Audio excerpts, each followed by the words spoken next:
et bienvenue sur History BD, je suis Sandrine et aujourd'hui on se retrouve toujours avec Jérôme pour vous présenter Happy End. Donc c'est une bande dessinée de chez Le Lombard. Au scénario vous avez Olivier Jouvray, au dessin vous avez Benjamin Jurdic et aux couleurs vous avez Maud Bushwalder. Et le dépôt légal du premier est de avril 2021. Ce n'est pas très très vieux. Pour les originaux, tu avais marqué première édition. Et pour les originaux, il faut que ça soit marqué première édition. T'es content? Oui. D'accord. Oui. Vas-y chérie. Donc bonjour à tous et à toutes, bienvenue sur History BD. La meilleure chaîne des BD. Du monde de la BD. Du monde de... T'as tes nouilles? Oh, ta gueule, toi. Donc aujourd'hui, Happy End, on vous présente les deux numéros. Le numéro 2 vient juste de sortir. Et en fin de compte, c'est grâce au numéro 2 qu'on a acheté le numéro 1. Je m'explique. C'est... Quand j'ai vu la les couverture... choses à l'envers, lui. Non, quand j'ai vu la couverture, ça m'a fait penser à...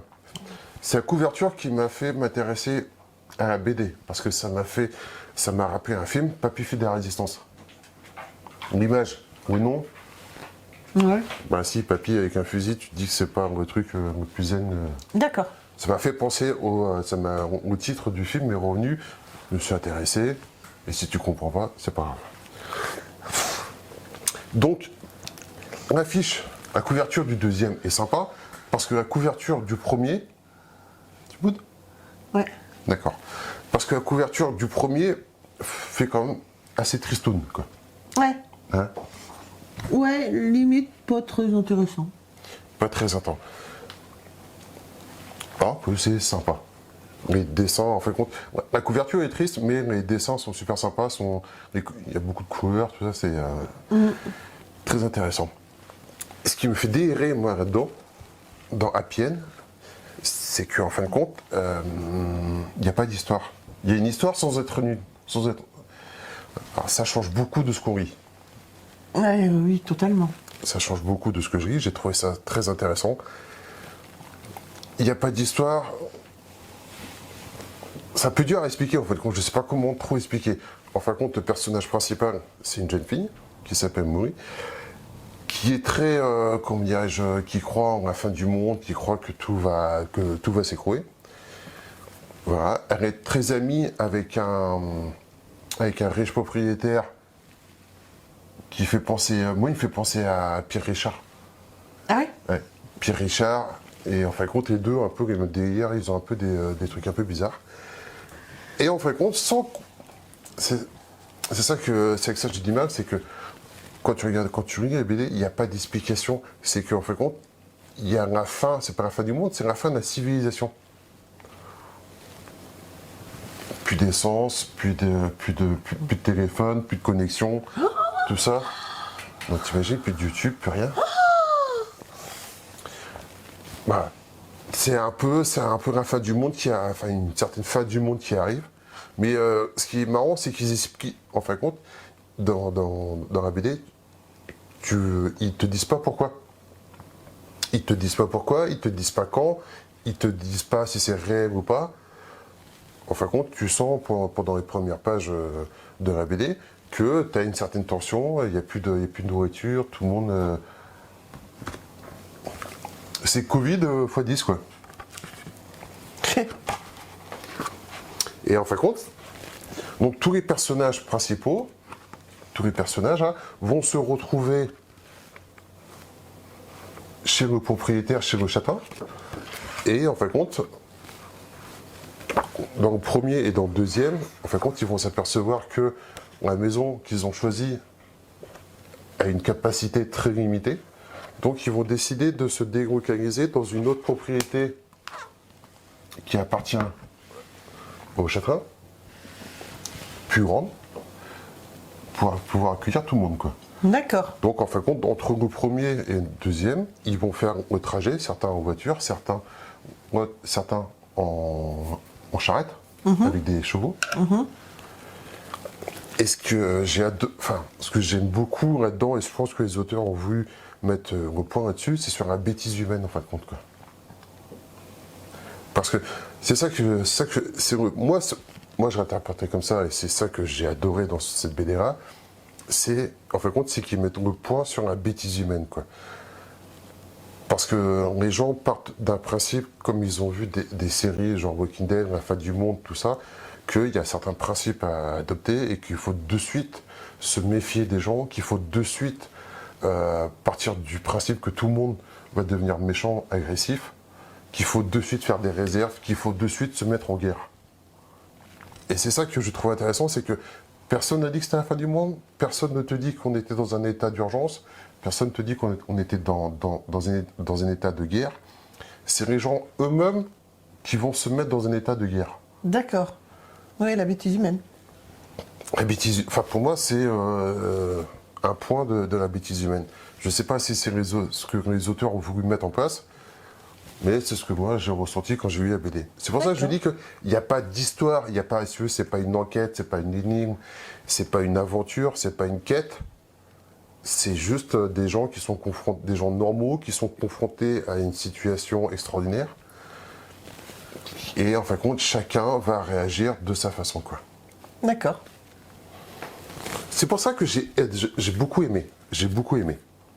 Les dessins sont sympas, le scénario est bien construit, même si quand après on aurait dû essayer de contacter les auteurs parce que si ça se trouve j'ai rien compris, c'est pas ça du tout qu'ils voulaient mettre et que je suis en train de faire une mauvaise pub à leur BD, quoi. Oh non, je pense pas que tu leur fais une mauvaise pub là, mais en fait ils auront qu'à regarder la vidéo, on essaiera de leur envoyer la vidéo et puis on verra avec eux. Et après je trouve que les dessins change un peu de, pareil, encore une fois, de ce qu'on a l'habitude de voir. C'est ça qui me trouble un petit peu, moi, qui m'a troublé un petit peu, c'est que les dessins, j'ai eu un petit peu de mal. Donc c'est vrai que moi, quand j'ai du mal avec les dessins, j'ai un petit peu de mal à accrocher la bande dessinée également. Ben moi, j'ai bien aimé. Hein. Moi, les dessins, je les aime beaucoup. Hein.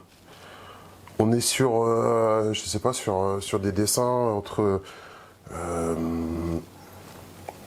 comics, héroïque, enfin pas héroïque, mais entre comics, réaliste et BD franco-belge, quoi. Ouais. C'est un peu un mélange, et moi je trouve que ça matche très bien, quoi. Je trouve que ça matche très bien, quoi. Voilà, chacun, si vous l'avez lu, dites-nous ce que vous en avez pensé, chacun se fera son idée. Moi, personnellement, j'ai beaucoup aimé. J'ai beaucoup aimé, je suis très content qu'on soit tombé dessus par hasard. Très content qu'ils aient fait une couverture sympa Oui. Parce que au premier, je me serais jamais intéressé. Hein. Non, pas avec la couverture qu'il a, non. Non, ça fait rendre tout triste, lugubre, noir. Ouais. Alors que c'est ça, c'est une situation sombre, mais Avec humour. avec un petit humour, Ouais. mais dans un contexte pas aussi sombre qu'on pourrait y penser, quoi. D'accord. Voilà. Ok. C'est tout ce que moi je pouvais dire de ça. On met quelques petites planches du tome 1 Ouais. pour que les gens puissent voir et puis on se retrouve après. La fin du monde, Molly avait beau s'y attendre et s'y préparer, quand ça arrive, ça secoue sévère. Que faut-il faire quand le gouvernement lui-même est perdu? Où aller sans pétrole, sans nourriture? Molly a bien des idées, mais dur de s'imposer quand on est la petite dernière que personne n'écoute. Alors quand l'ami Oscar propose son château comme refuge, les esprits s'apaisent et les cerveaux se remettent à fonctionner. Confiance et entraide seraient-elles les ingrédients pour transformer ce cauchemar en seconde chance? Voilà pour les petites planches du tome 1. On vous laissera découvrir par vous-même, si jamais ça vous plaît, le tome 2. Moi j'aime bien. Moi je pense que c'est une série, enfin c'est pas que je pense, hein, c'est que je sais que c'est une série qu'on va suivre.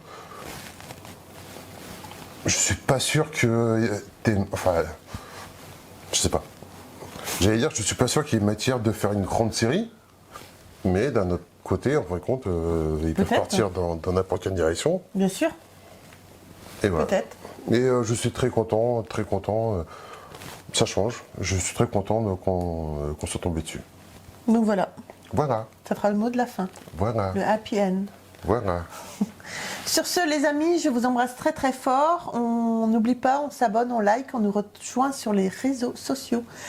Facebook, TikTok et Instagram, tous les liens sont dans la description. N'hésitez pas à nous rejoindre également parmi les membres soutiens si vous le désirez. Il y a de plus en plus de gens. Hein. C'est bien ça, entre Ouais, les abonnés. on a de plus en plus de membres soutiens.